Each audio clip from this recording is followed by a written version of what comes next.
No momento em que entrei na sala reservada nos fundos do restaurante, soube que aquele não era o almoço casual de família que minha mãe havia prometido. As luzes eram fortes demais, a mesa limpa demais, e havia uma pilha grossa de papéis no centro, ao lado de uma caneta que não era minha. Senti minha garganta apertar quando notei o homem de terno já sentado, laptop aberto, os olhos em mim em vez de no cardápio. Minha mãe sorriu como se tudo aquilo fosse normal e disse que só precisávamos conversar sobre o que era justo após a morte do meu pai. Meu nome é Sofia, tenho 28 anos. Trabalho remotamente com tecnologia e entendo o suficiente sobre contratos e bancos online para reconhecer uma armadilha quando vejo uma. Ainda assim, nada me preparou para ouvir que aquele estranho era o advogado dela e que os papéis à minha frente haviam sido redigidos para redistribuir minha herança para que todos pudessem compartilhar. Ele deslizou o acordo pela mesa. Minha mãe cruzou as mãos como uma juíza, e as outras pessoas na sala me encararam como se eu já fosse culpada de algo. Ele disse que tudo o que eu precisava fazer era assinar e transferir a maior parte do que meu pai me deixou para o bem da família. Quando me recusei, o tom mudou. Os sorrisos desapareceram.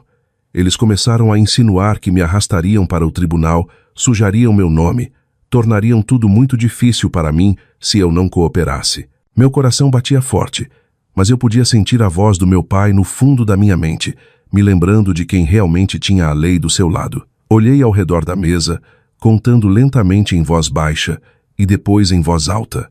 1, 2, 3, 4, 5. Vocês são muitas pessoas. Eles franziram a testa, confusos, e foi quando sorri pela primeira vez naquele dia. O engraçado, eu disse, é que eu também trouxe apenas uma pessoa. Se quiser saber quem entrou depois disso e como essa pequena reunião de família se tornou a pior decisão que minha mãe já tomou, continue ouvindo até o final. Eu nem sempre fui a garota sentada em uma sala reservada em frente a um advogado, contando pessoas como se fossem peças de xadrez. Durante a maior parte da minha vida, eu era apenas uma garota de um bairro tranquilo de São Paulo que achava que família significava noites de jogos, compras no atacado e as piadas terríveis do meu pai sobre programação. Meu pai, Ricardo, era engenheiro de software em uma pequena empresa de tecnologia. Ele era o tipo de cara que levava marmita para o almoço e dirigia o mesmo Gol antigo por anos porque ainda funcionava. Minha mãe, Laura, odiava isso. Ela queria a casa no condomínio fechado em Alphaville, o SUV novo na garagem, as férias dignas de Instagram para deixar todo mundo com inveja. Quando eu tinha 15 anos, o abismo entre eles finalmente se abriu. Ainda me lembro da noite em que me sentaram na mesa da cozinha. Meu pai tinha uma pilha de extratos bancários impressos. Minha mãe tinha um painel no Pinterest de casas de veraneio aberto no tablet. Ela me disse que estava cansada de apenas viver no limite. Ele disse a ela que estava cansado de fingir que podiam pagar por uma vida que não tinham. No divórcio, o juiz olhou para tudo o que eles construíram juntos e dividiu ao meio. Minha mãe viu isso como uma chance de finalmente melhorar de vida. Meu pai viu como perder metade de tudo pelo que havia trabalhado e, de alguma forma, ainda ser responsável pela pensão alimentícia. Após o divórcio, fiquei principalmente com meu pai em um apartamento modesto na Mooca. Não era nada chique, mas eu podia ouvir o barulho da cidade se abrisse a janela do meu quarto à noite.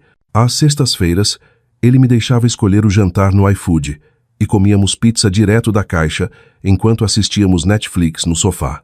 Ele me mostrou como usar aplicativos de orçamento, explicou o que era o Tesouro Direto e por que um bom score de crédito importava mais do que bolsas de grife. Enquanto os pais de outros filhos se gabavam de carros novos, meu pai se gabava de pagar a fatura do cartão de crédito integralmente todos os meses. Minha mãe, por outro lado, mudou-se para Alphaville e pareceu se reinventar da noite para o dia. Ela se casou com Vitor, um corretor de imóveis charmoso, especializado em vender casas que pareciam saídas de uma novela. De repente, seu Facebook estava cheio de fotos de churrascos no quintal e degustações de vinho. Ela tinha 2 novos filhos em sua vida, Melissa e Enzo, e todos usavam roupas combinando nas fotos de Natal. Eu, tecnicamente, ainda era sua filha, mas na maioria dos dias me sentia como uma convidada especial na família perfeita que ela estava tentando construir. Toda vez que eu rolava por suas postagens, era a mesma coisa. Tão orgulhosa da minha família incrível. Abençoada vivendo minha melhor vida. Eu nunca estava nas fotos. Ela não ligava para perguntar como foram minhas provas na faculdade ou o que eu queria fazer depois de me formar. Ela ligava para me dizer que Melissa tinha entrado para o time de vôlei ou que Enzo havia ganhado algum torneio.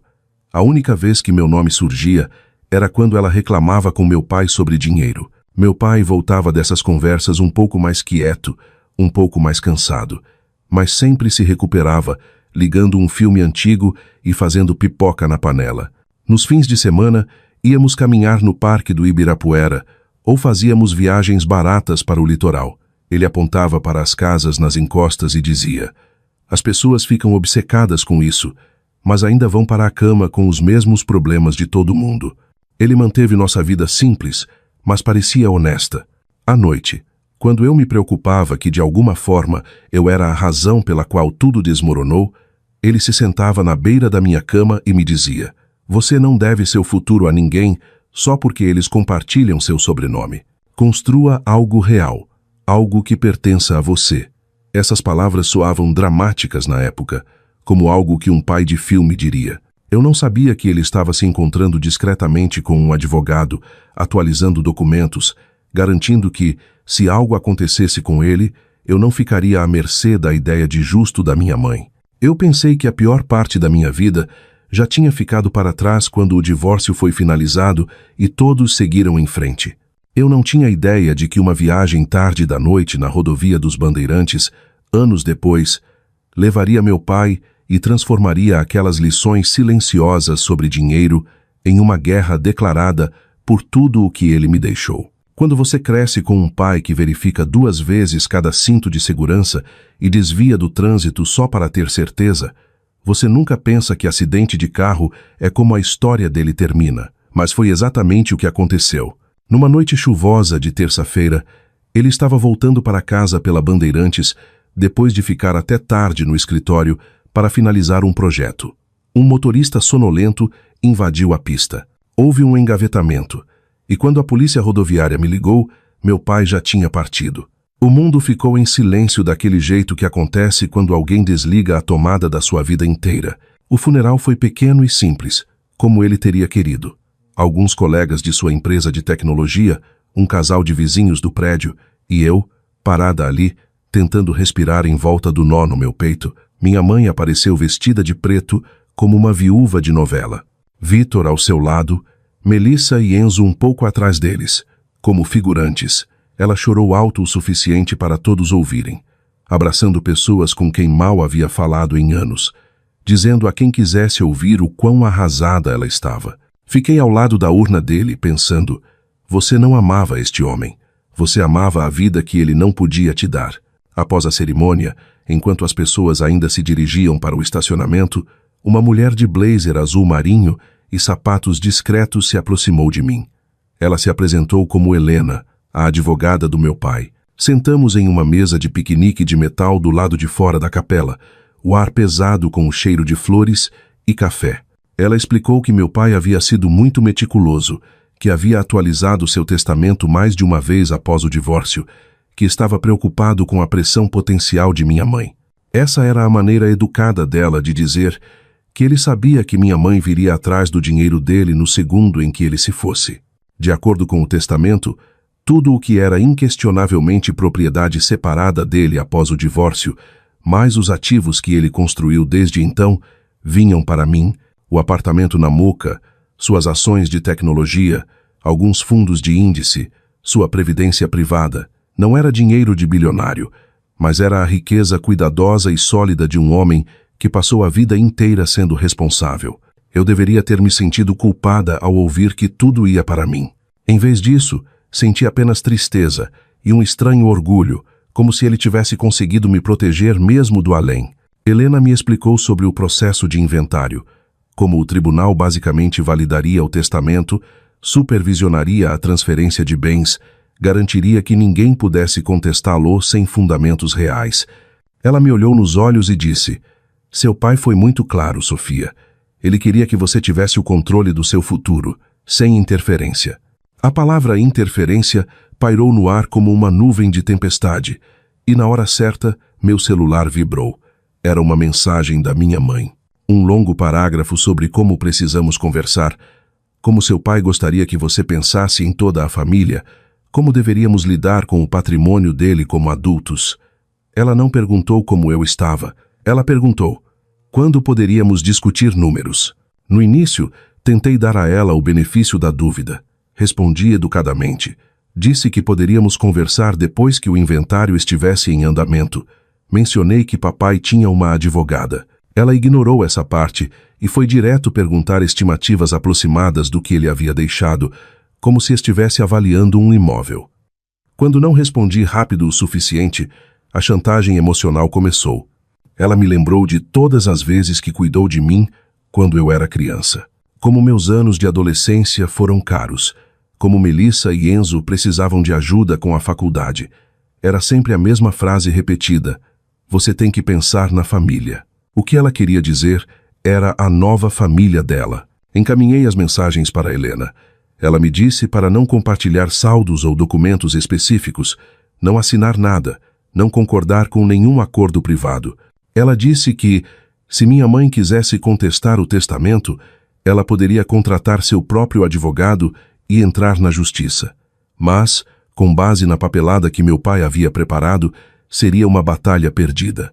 Decidi confiar na mulher em quem meu pai confiava, mesmo que isso significasse decepcionar a mulher que me deu à luz. Foi quando o tom da minha mãe mudou de manipulação emocional para ameaças veladas. Ela começou a deixar mensagens de voz sobre como advogados eram caros, como isso poderia se arrastar por anos, como meu nome poderia ficar sujo se houvesse uma briga judicial feia. Ela salpicava algo sentimental como: estou apenas tentando cuidar de você, antes de deslizar para: você não quer que isso fique feio, quer? Era como ouvir um discurso de vendas embrulhado em um cartão de Dia das Mães.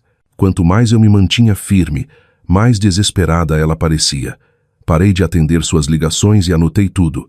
Datas, horas, o que ela disse. Meu pai me ensinou que brigas por dinheiro tornam as pessoas imprudentes, e pessoas imprudentes deixam provas.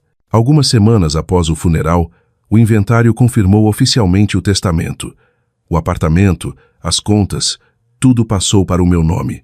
Helena me enviou uma pasta organizada com cópias legais e um e-mail calmo sobre os próximos passos. Em 24 horas, minha mãe me enviou um e-mail também. O assunto era reunião de família, e o corpo estava cheio de frases como esclarecer as coisas, discutir opções e encontrar uma solução justa. Ela disse que seria apenas nós, um pequeno grupo, nada formal. Ela sugeriu uma churrascaria chique em São Paulo. Disse que faria uma reserva em uma sala privada para que pudéssemos conversar abertamente. Fiquei olhando para o e-mail por um longo tempo, sentindo aquele nó familiar no estômago. Meu pai tinha feito tudo certo, seguido todas as regras, e de alguma forma, eu ainda me sentia como uma presa sendo convidada a caminhar calmamente para uma armadilha. Encaminhei o e-mail para Helena com uma simples pergunta: você vem comigo? Helena nem hesitou. Ela me ligou em vez de responder por e-mail.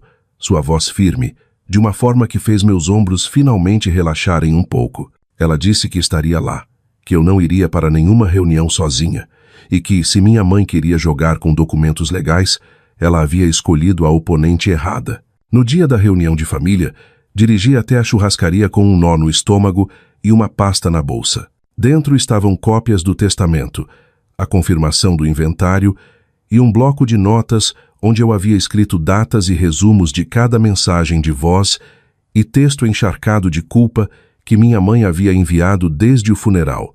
Era meu pequeno escudo de papel contra anos, sendo chamada de ingrata sempre que eu não cedia. Combinamos um plano simples.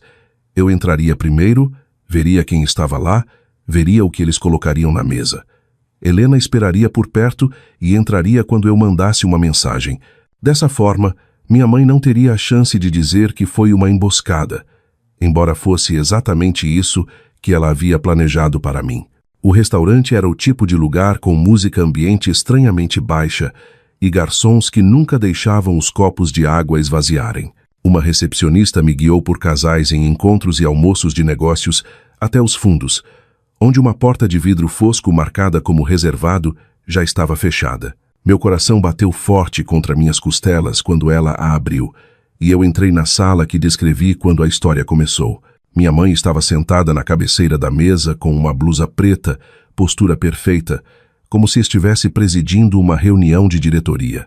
Vitor sentou-se à sua direita, com um blazer que parecia caro, mas um pouco apertado, como se ele tivesse se tornado uma versão diferente de si mesmo daquela que o comprou. Melissa e Enzo também estavam lá. Do outro lado da mesa, ao lado de um homem de terno cinza, com um laptop elegante aberto à sua frente. Ninguém tinha cardápios. Havia uma jarra de água, uma pilha de papéis bem arrumada e uma caneta perfeitamente alinhada em cima. Sofia, você veio, disse minha mãe, como se eu tivesse chegado mais cedo para ajudar a decorar uma festa. Nós só queremos conversar. O homem de terno se levantou e ofereceu a mão. Ele se apresentou como Daniel, um advogado, ajudando a família a explorar opções sobre o patrimônio do seu pai. A maneira como ele disse família fez parecer que todos na sala tinham perdido a mesma coisa que eu, como se fôssemos todos iguais ali, apenas tentando dividir o luto. Sentei-me devagar e notei a primeira página da pilha à minha frente. Tinha meu nome nela e mais jargão jurídico do que qualquer pessoa normal leria voluntariamente durante um almoço. Termos como redistribuição, acordo voluntário e irrevogável. Meu estômago revirou. Antes que você entre em pânico, disse minha mãe, inclinando-se para a frente com um olhar simpático ensaiado. Nós só queremos garantir que todos estejam amparados. O testamento do seu pai não considerou a realidade da família. Agora as coisas são diferentes. Ela gesticulou para Melissa e Enzo como se fossem itens em um orçamento. A faculdade é cara. A vida é cara. Isso é apenas sobre justiça. Daniel assumiu, explicando que o documento era um acordo de partilha familiar que me permitiria transferir uma porção razoável da herança para um fundo compartilhado. Razoável, de acordo com os números impressos em tinta preta, significava cerca de 65%. Ele disse isso no mesmo tom que alguém poderia usar para sugerir dividir a conta. Mantive meu rosto neutro, mas por dentro eu podia sentir o calor subindo. Meu pai havia trabalhado horas extras, dirigido naquela maldita Bandeirantes à noite, pulado férias por anos, e agora me diziam que honrar suas escolhas era egoísmo. Ninguém está tentando tirar nada de você, acrescentou minha mãe, o que foi quase engraçado, considerando que o contrato literalmente existia para tirar coisas de mim. Nós só não queremos que isso se torne uma briga judicial longa e feia. Isso mancharia seu nome, seu futuro. Desta forma, resolvemos em particular como adultos. Pensei nas mensagens que ela havia enviado, nas mensagens de voz onde sua voz se tornava mais aguda sempre que ela dizia a palavra justo. Pensei no meu pai sentado na beira da minha cama me dizendo que eu não devia meu futuro a ninguém. Respirei fundo. Então, eu disse cuidadosamente, se eu não assinar isso, o que acontece? A temperatura na sala caiu alguns graus. Vitor se mexeu na cadeira. Melissa olhou para a mesa. Enzo continuou olhando para o celular como se desejasse estar em qualquer outro lugar. Daniel cruzou as mãos e me deu um olhar que poderia ter a intenção de parecer gentil. Então isso pode se complicar, disse ele. Sua mãe poderia contestar certos aspectos do inventário. Poderia haver longos atrasos, honorários advocatícios, registros públicos. Conflito é estressante. Estamos tentando evitar isso. Minha mãe interveio, sua voz se contraindo o suficiente para deixar a máscara cair. Estamos te dando uma chance de mostrar que você se importa com esta família. Você não é a única que perdeu algo, Sofia. Melissa está se candidatando para faculdades. Enzo tem todo o futuro pela frente. Estamos pedindo que você faça a coisa certa. Olhei para cada um deles. O advogado pronto para cobrar por hora. Vitor, que se casou com a fome de status da minha mãe. 2 adolescentes que cresceram em um mundo onde eu era uma nota de rodapé. E minha mãe, que podia chorar sob comando e falar de amor enquanto empurrava uma caneta em minha direção. Eu podia sentir meu pulso nas pontas dos dedos, mas minha voz saiu calma. Quantos de vocês são mesmo? Perguntei baixinho, mais para mim mesma no início. Minha mãe franziu a testa. O que isso tem a ver com alguma coisa? Deixei meu olhar percorrer a mesa como se estivesse contando lugares. 1, eu disse, acenando para minha mãe. 2, para Vitor.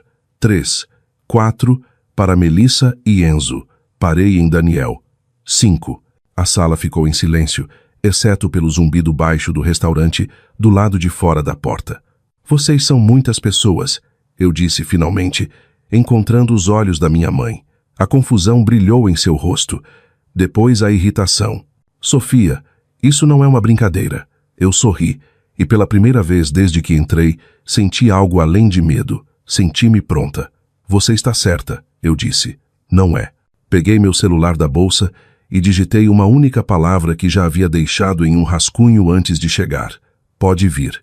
Então coloquei o telefone virado para baixo, ao lado da caneta intocada.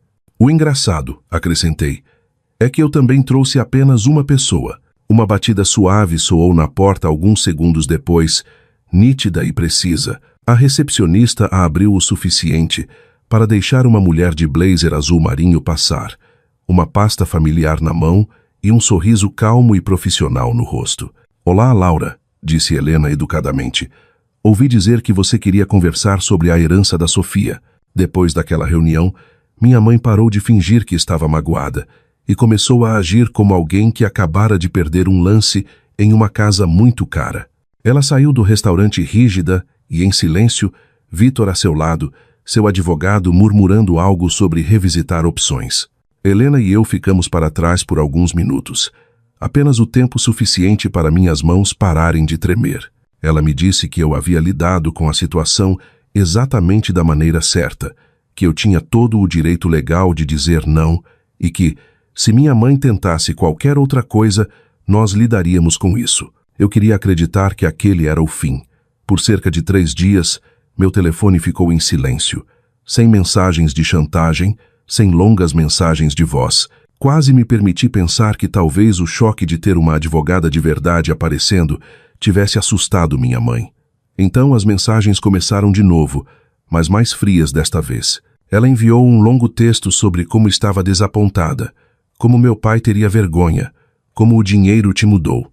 Ela insinuou que, se eu continuasse sendo teimosa, poderia me arrepender de como as coisas poderiam ficar complicadas com contas e papelada. Não parecia uma ameaça de mais almoços de negócios. Parecia um aviso de alguém que finalmente aceitou que não conseguiria o que queria pedindo com jeitinho. Encaminhei tudo para Helena. Ela me disse para guardar todas as mensagens e não responder. Então ela acrescentou algo que fez meu estômago revirar. Se ela não consegue te mover emocionalmente, pode tentar te mover financeiramente. Naquela noite, sentei-me no balcão da minha cozinha com o laptop aberto e verifiquei cada conta que eu tinha. Mudei senhas, ativei a autenticação de 2 fatores para meus aplicativos de banco e investimento. Verifiquei perguntas de segurança. Foi a versão adulta de barricar a porta, uma notificação de aplicativo de cada vez. Meu pai costumava dizer, neste país, seus dados valem mais do que o dinheiro na sua carteira. Eu nunca senti o peso disso até estar clicando em configurações com o coração acelerado, imaginando minha mãe sussurrando meu endereço de infância e o nome do meu primeiro animal de estimação em alguma tela de login. Alguns dias depois, recebi um e-mail que parecia exatamente com os que meu banco costumava enviar. Mesmo logotipo, mesmas cores, mesmo modelo de linha de assunto. Ação importante, necessária. A única razão pela qual hesitei antes de clicar foi porque o momento parecia estranho. Eu tinha acabado de atualizar minha segurança e o universo raramente é tão direto. Passei o mouse sobre o link em vez de clicar. A URL era parecida, mas não exatamente certa. O tipo de domínio falso que você só percebe se já estiver desconfiado. Minha pele gelou. Alguém não apenas adivinhou meu banco. Eles prestaram atenção. Liguei para o banco diretamente usando o número no verso do meu cartão. Eles confirmaram que não haviam enviado nenhum e-mail de segurança naquela semana e que havia ocorrido pelo menos uma tentativa de login mal-sucedida de um dispositivo desconhecido em uma das minhas contas de investimento. O atendente me ajudou a bloquear tudo ainda mais. Depois me disse para registrar um boletim de ocorrência na polícia local e no departamento de fraudes do banco. Parecia surreal sentar na minha pequena sala de estar, a Netflix pausada em alguma comédia boba, enquanto eu explicava a um policial por telefone que minha própria mãe poderia estar tentando pescar seu caminho para minha herança. Ele sugeriu que eu também registrasse uma queixa na Delegacia de Crimes Cibernéticos. Parecia intenso, algo que as pessoas faziam quando estranhos no exterior roubavam suas criptomoedas, não quando sua mãe morava a 1 hora de distância na mesma cidade. Ainda assim, preenchi o formulário, anexei capturas de tela, e-mails e as notas do banco sobre o login falho. Helena revisou tudo e me disse que eu fiz a coisa certa. Se isso escalar, ela disse, você vai querer um rastro claro que mostre que você não apenas imaginou isso. O próximo passo foi proteger a única coisa que eu nunca havia pensado como parte da minha segurança, minha própria porta da frente. Encomendei uma câmera de segurança com campainha e algumas outras câmeras pequenas durante meu horário de almoço um dia. Do jeito que algumas pessoas compram sapatos por impulso. Elas chegaram 2 dias depois em caixas de papelão alegres. Instalando-as, me senti ridícula e empoderada ao mesmo tempo. Andei pelo apartamento com meu celular, verificando ângulos, garantindo que todas as portas e a área perto das caixas de correio do prédio estivessem à vista. Parecia dramático até que imaginei minha mãe debruçada sobre minha caixa de correio ou sentada em seu carro lá na frente, conectando-se ao Wi-Fi de visitantes do meu prédio e fingindo que a própria internet lhe devia uma parte. Por um tempo, nada aconteceu. As câmeras me enviavam notificações quando o carteiro chegava ou quando meu vizinho arrastava suas lixeiras, mas era só isso. Voltei à minha rotina normal. Trabalho remoto, vídeos de yoga no YouTube, rolagem noturna no Reddit. Uma noite, sem conseguir dormir, postei uma versão longa e anônima da minha situação em um fórum de conselhos legais. Mudei nomes e locais, mas contei a verdade sobre a herança, a pressão, a falsa reunião de família, o e-mail estranho do banco. Os comentários choveram. As pessoas me disseram para ouvir minha advogada, para não encontrar minha mãe sozinha, para manter tudo por escrito, para tratar isso como um crime, não um mal-entendido. Alguns até admitiram que passaram por coisas semelhantes quando um dos pais morreu e havia dinheiro envolvido. Ler essas histórias me fez sentir menos louca e mais focada. Eu não estava exagerando. Eu estava reagindo. 2 semanas depois, em uma tarde de terça-feira, enquanto eu estava em uma reunião de trabalho por vídeo, meu celular vibrou com um alerta da câmera. Alguém estava na frente do meu prédio. Olhei para a miniatura e vi um carro que reconheci de anos de caronas da escola, o SUV de Vitor. Meu peito apertou. Desliguei minha câmera no Zoom, fingindo problemas de conexão, e abri a transmissão ao vivo. Vitor estava estacionado na rua, motor ligado. Ele estava com o laptop aberto no colo, o brilho da tela iluminando seu rosto. 1 segundo depois, outra notificação apareceu. Movimento detectado perto das caixas de correio. A segunda câmera mostrou minha mãe parada lá, celular pressionado contra a orelha, olhando ao redor como se estivesse verificando se alguém estava observando. Meu coração batia tão forte que eu podia ouvi-lo sobre o áudio baixo da transmissão. Observei minha mãe falar ao telefone. Depois olhei para o carro de Vitor. Quase no mesmo instante, o aplicativo do meu banco enviou uma notificação push. Dispositivo não reconhecido tentando acessar sua conta. Foi como ver coordenadas se alinhando em um mapa. Minha mãe na minha caixa de correio, Vitor em seu carro do lado de fora do meu prédio, com um laptop. Minha conta me alertando que alguém estava tentando invadir. Apertei gravar tela no meu celular e deixei rodar. Mais tarde, puxei os registros do site do meu banco mostrando a hora, o endereço IP e a tentativa de login mal sucedida. Os horários correspondiam às filmagens da câmera, minuto a minuto. Enviei tudo para Helena. Os vídeos, os registros, a confirmação da queixa na polícia. Desta vez, ela não respondeu por texto. Ela ligou e sua voz estava mais afiada do que eu já tinha ouvido. Isso não é mais apenas assédio moral, ela disse. Isso é tentativa de fraude e furto de identidade. Eles não estão apenas te pressionando, eles estão infringindo a lei. No dia seguinte, com a ajuda dela, registrei um boletim de ocorrência formal e atualizei minha queixa na Delegacia de Crimes Cibernéticos.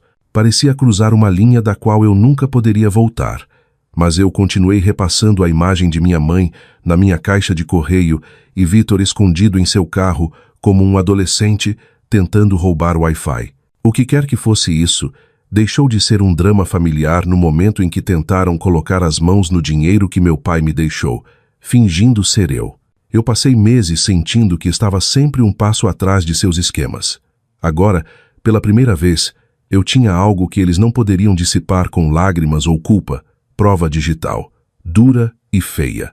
E esse foi o momento em que isso deixou de ser uma guerra particular e se tornou um caso que um juiz teria que analisar, com minha mãe e sua nova vida perfeita sob a luz mais dura possível. Eu sempre pensei que tribunais só pareciam daquele jeito na TV, toda madeira polida e ar pesado. Mas o de verdade, no centro de São Paulo, parecia ainda mais pesado, como se as próprias paredes tivessem visto gente demais mentir, desmoronar e fingir que sentiam muito. Sentei-me à mesa da acusação ao lado de Helena, minhas mãos em volta de um copo de café que já havia esfriado, encarando a tela plana em frente à bancada do juiz.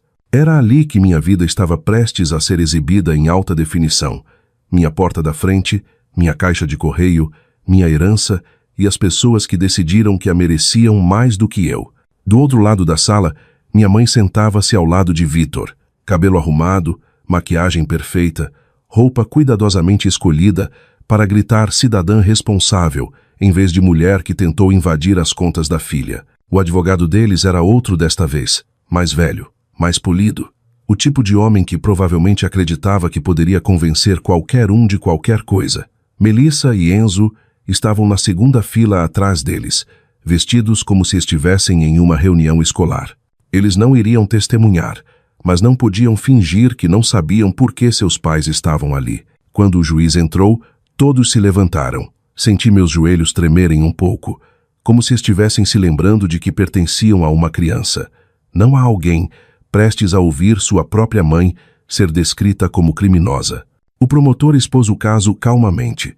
Tentativas de acesso a contas financeiras protegidas, e-mails fraudulentos, comportamento coordenado capturado em vídeo e em registros digitais. Ele não usou linguagem dramática. Ele apenas empilhou fatos sobre fatos até que houvesse uma torre, da qual eu sabia que minha mãe nunca poderia descer. Helena havia me preparado para tudo. Eu tinha visto as provas antes, mas algo em ver a tela se acender e mostrar minha porta da frente da perspectiva daquela pequena câmera fez meu estômago revirar. O vídeo mostrava a data, a hora, aquela tarde cinzenta e sem graça. Mostrava minha mãe parada nas caixas de correio, com o celular pressionado na orelha, olhando ao redor como se estivesse fazendo algo tão pequeno quanto fofocar, não tão grande quanto tentar roubar meu nome. Então, a imagem mudou para o ângulo da rua. Vitor em seu SUV, laptop aberto, o brilho azul-branco iluminando seu rosto enquanto seus dedos se moviam no teclado. Um atraso fracionário, e o promotor apontou como, naquele exato momento, os registros do meu banco registraram uma tentativa de login mal-sucedida de um dispositivo desconhecido. Em seguida, exibiram a captura de tela da notificação do meu aplicativo bancário, aquela que fez meu coração martelar enquanto eu assistia à transmissão ao vivo da câmera. Os horários batiam quase perfeitamente. Era como assistir a um documentário sobre crimes onde o vilão era interpretado pela sua própria família. O advogado deles tentou contornar a situação. Ele disse que houve um mal-entendido, que minha mãe estava simplesmente verificando uma papelada, que Vitor estava ajudando com o acesso online, que eles pensaram que estavam entrando em alguma conta conjunta antiga do casamento. Ele tentou me pintar como paranoica, ressentida, fazendo um drama de luto e confusão. Eu apenas fiquei sentada e ouvi, porque sabia o que viria a seguir. Helena se levantou, calma e precisa. Ela lembrou ao tribunal que o inventário havia sido concluído, que as contas do meu pai estavam apenas em seu nome, depois no meu, sem acesso conjunto, sem área cinzenta. Ela mostrou os e-mails, o link falso do banco, a queixa na delegacia de crimes cibernéticos, as mensagens onde minha mãe havia insinuado que contas e papelada se tornariam complicadas se eu não cooperasse. Ela tocou uma das mensagens de voz, onde a voz da minha mãe escorregava o suficiente para mostrar a ameaça sob o açúcar. Quando eu depus, a história já estava clara. Meu trabalho não era atuar. Era apenas dizer a verdade da mesma maneira firme que meu pai teria relatado um erro de sistema. Expliquei a reunião de família, o acordo que tentaram me empurrar naquela sala privada, a pressão, as ameaças, o súbito aparecimento de e-mails de phishing depois que recusei. Expliquei como mudei senhas, conversei com meu banco, fui informada sobre logins falhos. Descrevi como foi assistir às filmagens da câmera em tempo real e sentir cada peça se encaixar. O promotor me perguntou como me senti ao perceber que minha própria mãe estava por trás daquilo. Minha garganta apertou, mas respondi honestamente. Eu disse que foi como ver alguém enfiar a mão no meu peito e tentar tirar o último pedaço do meu pai que me restava. Quando tudo foi finalmente apresentado e ambos os lados disseram o que precisavam dizer, o juiz demorou muito tempo folheando a papelada. Você podia sentir a sala prendendo a respiração. Minha mãe olhava para a frente, o rosto tenso, os olhos brilhando de uma forma que eu não confiava mais. Quando o juiz falou, sua voz era firme, quase entediada, mas as palavras atingiram como um martelo. Ele disse que as evidências mostravam claras tentativas de obter acesso não autorizado às minhas contas usando métodos enganosos. Ele falou sobre como usar familiaridade e conhecimento prévio para se passar por alguém não é um mal-entendido familiar, é fraude. Ele reconheceu que nenhuma grande quantia foi retirada com sucesso, mas isso não apagava a intenção ou o esforço. Ele considerou minha mãe e Vitor culpados das acusações relacionadas à tentativa de furto de identidade e fraude. Ele não os sentenciou a uma pena de prisão dramática de novela. Em vez disso, ele fez algo que no mundo real pode doer por mais tempo. Ele impôs uma multa pesada, dezenas de milhares de reais, mais o ressarcimento dos meus custos legais. Ele os colocou em liberdade condicional, o que significava que cada movimento financeiro que fizessem por anos seria vigiado. Ele os ordenou a completar um programa sobre crimes financeiros e, em seguida, concedeu a medida protetiva que Helena havia solicitado, proibindo-os de me contatar direta ou indiretamente por 5 anos, de se aproximarem da minha casa ou local de trabalho, ou de mexerem em qualquer coisa ligada ao meu nome. Ele também notou a licença de corretor de imóveis de Vitor e encaminhou o caso para o Conselho de Fiscalização da Profissão. Vi o exato momento em que Vitor entendeu o que aquilo significava. Seus ombros caíram, como se alguém tivesse acabado de remover uma peça-chave do tabuleiro. Sem licença, sem anúncios de luxo, sem comissões fáceis para financiar o estilo de vida que minha mãe havia curado online. O que realmente me surpreendeu não foi a parte legal. Foi o silêncio depois, quando saímos para o corredor. Não houve gritos dramáticos ou socos. Minha mãe não correu atrás de mim para implorar. Ela apenas ficou lá, encarando um ponto no chão, sua vida cuidadosamente arranjada, desmoronando de maneiras que ela não poderia consertar com um filtro ou uma legenda. Por anos, ela postou sobre ser abençoada. Agora, ela evitava o olhar de todos, como se finalmente entendesse que bênçãos não são algo que você rouba de sua própria filha. Passei por ela sem parar, não para ser cruel, mas porque não havia mais nada a dizer que a sentença já não tivesse dito melhor. Pela primeira vez desde que meu pai morreu, senti que o chão sob meus pés pertencia a mim novamente. Não a versão de família da minha mãe, não a sua fome por justiça, mas a garota que meu pai criou para entender que o verdadeiro valor é algo que você protege, mesmo quando a pessoa que tenta tirá-lo de você compartilha seu sobrenome. Nas semanas após o veredito, minha vida não se transformou magicamente em uma foto de depois brilhante, mas, pela primeira vez em muito tempo, o silêncio no meu apartamento parecia paz em vez de solidão. Acordei sem verificar meu celular em pânico, meio esperando alguma nova ameaça ou mensagem de voz encharcada de culpa. As únicas notificações que via eram os pings usuais do trabalho, e-mails do meu gerente sobre um novo projeto, lembretes do meu aplicativo de orçamento. Minhas contas estavam seguras. A câmera da minha porta não mostrava nada mais dramático do que entregas da Amazon e meu vizinho passeando com o cachorro. Era estranho como a segurança parecia normal quando você finalmente a tinha de volta. Com a bagunça legal para trás, Helena me ajudou a sentar e revisar tudo o que meu pai havia deixado, não como alvos em um mapa, mas como ferramentas para um futuro real. Movemos algumas de suas ações de tecnologia, cuidadosamente escolhidas para fundos de índice amplos. Criamos um fundo de emergência e um plano para minha aposentadoria que o teria deixado orgulhoso. Em vez de me sentir culpada toda vez que abria meu aplicativo bancário, comecei a me sentir capaz, como se não estivesse apenas segurando o que ele me deu, mas de fato o fazendo crescer. Continuei meu trabalho em tecnologia, trabalhando remotamente do mesmo apartamento que um dia compartilhamos. Algumas manhãs, eu sentava na pequena mesa de jantar com meu laptop, café de uma padaria próxima, e olhava para a cadeira vazia, onde ele costumava se sentar com sua própria caneca e uma pilha de códigos impressos. Doía, mas de uma forma limpa, como uma cicatriz que finalmente havia se fechado. A terapia ajudou com o resto.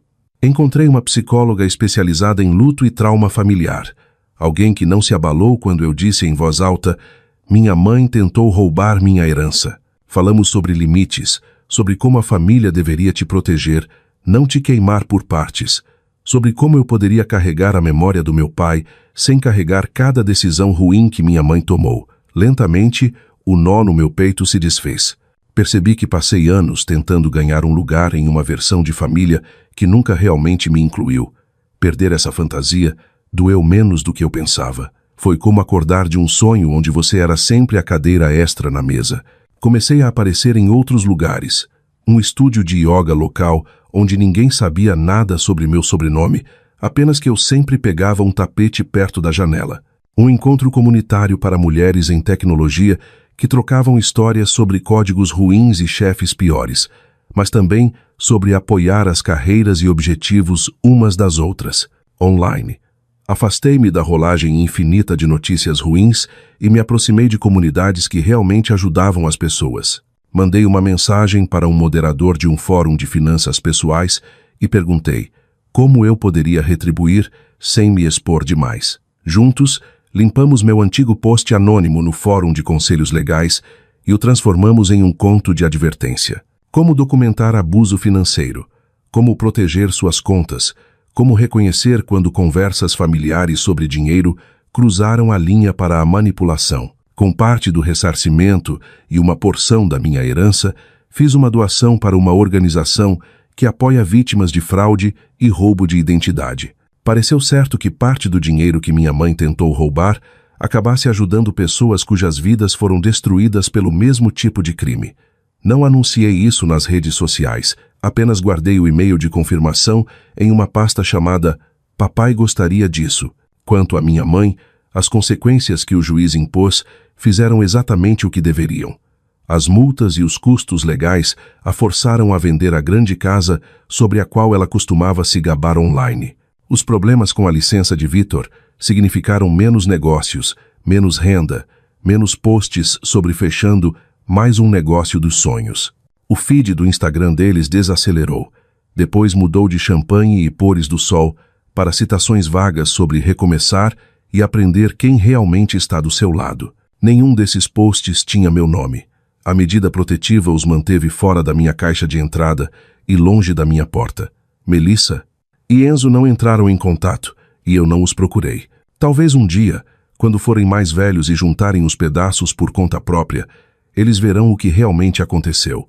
Talvez me odeiem por isso, ou talvez entendam silenciosamente. De qualquer forma, essa escolha pertence a eles, não a mim. As pessoas às vezes dizem, mas ela ainda é sua mãe. Como se a biologia fosse algum tipo de escudo moral. O que aprendi é que o DNA compartilhado não dá a ninguém o direito sobre o seu futuro. O amor é provado em como as pessoas te protegem quando é inconveniente, não em quão alto elas dizem família quando há dinheiro na mesa. A verdadeira herança do meu pai não foi o apartamento ou as contas. Foi a planilha que ele me ensinou a ler, o score de crédito que ele me disse para proteger. A ideia de que a integridade importa mesmo quando ninguém está olhando. Foi a coragem de entrar em uma sala cheia de pessoas que queriam tirar tudo e dizer não. Se você nunca passou por uma briga de família por dinheiro, espero que nunca passe. Mas se você está aí agora, com um nó no estômago, vendo alguém que você ama tentar transformar sua lealdade em vantagem, quero que ouça isto claramente. Você não é egoísta por proteger o que é seu. Você não é cruel por estabelecer limites. Você não é um mau filho ou filha por se recusar a ser enganado por alguém que por acaso compartilha seu sobrenome. Em um mundo onde tanto de nossa vida está ligado a senhas, contas e rastros de papel, a coisa mais importante que você possui é sua capacidade de dizer não. Isso para aqui. Minha mãe me enganou para uma reunião de família e saiu pensando que poderia me ameaçar a entregar minha herança.